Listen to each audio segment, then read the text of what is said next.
on the two players leaving yesterday. Was that your decision or the parent club's? Yeah, a little bit of both, but predominantly ours. I think it's one of them where obviously we're in a little bit of a situation where we feel that we need to freshen it up a little bit and probably give us something a little bit different to what we've had in the first part of the season. So, yeah, I had discussions with both, obviously, players and, come to the conclusion it was the right thing to do for both parties. Attacking-wise, I know you've brought Morgan in, but it does leave you still a little bit short. Is there someone imminently coming in to replace Dan up front? I'd love to say imminently. Obviously, as you know, in these situations, it's difficult when you're not in control and you're not the club that are sort of allowing the player to go out of the building. Clearly, the type of players that we're looking at, there's a lot of interest because obviously, there's no point sort of trying to bring a player in if he's not really going to affect the 11. So we're reasonably confident. We've done a lot of work. There's a lot of work that's gone on behind the scenes to try and bring in, the players that we're looking at. I think when you look at the sort of numbers, I think we need at least another 3. If we don't get another 3, I think we're leaving ourselves really short again. So, hopefully that'll be the case. It does seem, especially this transfer window, that there has been more deals done in the first week compared to maybe what we see in August. Do you think clubs are starting to learn not to leave it till last day? Yeah, possibly. I mean, and it depends on situations and where the club's at. And obviously, it's like anything, Rob. If you're, if you feel that if it gets to like an open sale or a situation where there's an auction, a club like us, with the greatest respect to us in this league, we're going to be way down the list. So we have to try and be clever and do things cute and quick and move on situations and try and build relationship with players, staff, etc. So I'm sure everyone has got that at the back of their mind that if they're going to try and bring a player in that's probably, slightly above the level of what people are expecting the type of player to come into the building, then you've got to move quickly. Reports in Scotland linking Conor McGrandles with a move away. Is there anything in that? Not that I'm aware of. Jez, Liam, no one's mentioned anything to me. Don't think there's any need in obviously having a conversation with the player at this point. But he seems to be in a decent enough place. So until I'm told differently, obviously I'll let you know. Obviously, you've been short of players sometimes with COVID and injury issues, but Sean Rowan's not been involved in the squad. What's happening there? He had an operation on his ankle yesterday in London. He's had a bone spur problem for quite a while now. And he's tried to, on various occasions, sort of play through it. But the last scan he had was just before, I think it was the Boxing Day game, hence he obviously wasn't in the squad for that game, and the bone spur grown quite significantly. He was booked in for an operation yesterday to hopefully try and sort that problem out.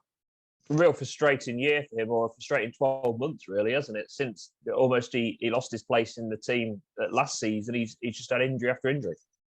Yeah, he has, and just sort of prior to maybe coming up towards Christmas, he had a good spell of training where, his fitness levels got to a point where it was close to what it was last season. He's been frustrating. I mean, the one thing he has got inside is time. He's a young player, so he's got an opportunity to come back and react from these type of setbacks, which I'm sure he will. Does the pressure feel different being in a relegation battle in the bottom 4 compared to a promotion battle in the top 4? I prefer being a promotion battle.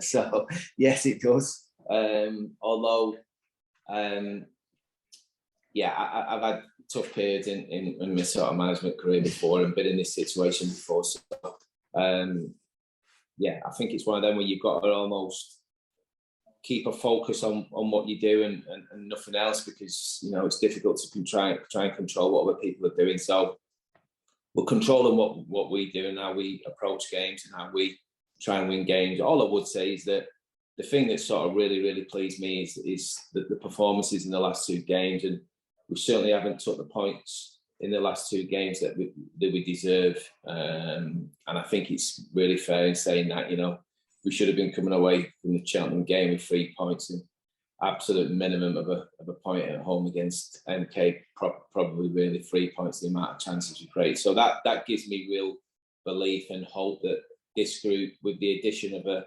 another 3 plus obviously Morgan, then, you know, we'll have enough to make sure that, you know, we not just competing next season in League One, but, you know, having a right go and using this season as almost like a base, a preparation for what hopefully will come in the future. It feels like you come up against Oxford when something's always kicking off. You obviously had no strikers at the start of the season when you played them. You had a COVID outbreak last year when you travelled to them. How are you looking injury and COVID-wise this weekend? We've got a few 50-50s, I know that. There's one COVID case that in the camp that's not helpful, if I'm being honest. So there's one that won't be available, definitely. Obviously, we'll know more this morning when the players arrive and they'll be tested again. Hopefully, there's no more. We've got a couple of 50-50s. Lane Bridcut's not trained all week, so that's an issue. But, you know, we're hoping that he comes through that this morning. Obviously, you know, Dan sort of going back and then going back out. But, you know, ultimately, we were in control of that. So I've got no issues from that point of view. So, yeah, I won't say it's ideal, but it's certainly not where we've been in the last 2 or 3 times that we've come up against them. And obviously they're a side that are in good form at the moment as well. How dangerous will they be? I think very dangerous. I think for the last few seasons now, they're just a really competitive League One side. They're the top 6 League One side. And I think the performances and results have proven that over the last few years. And listen, when you've got the likes of James Henry, I know there's talk of him coming back in the group.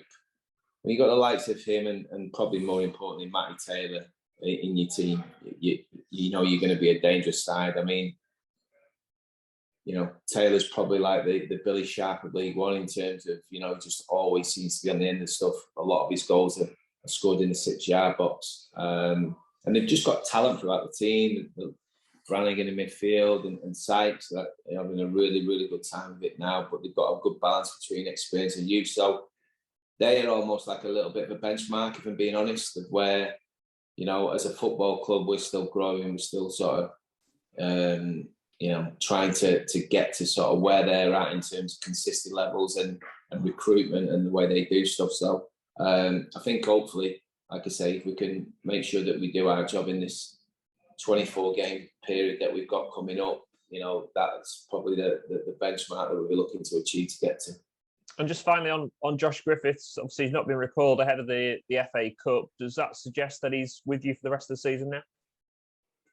Hopefully that there is a deadline that that's not here yet, but hopefully. So yeah, I don't really want to sort of kill that one and say too much. Listen, we've got preparations in place in case if that does happen. But there's still a window that potentially could happen. So we're really mindful of that.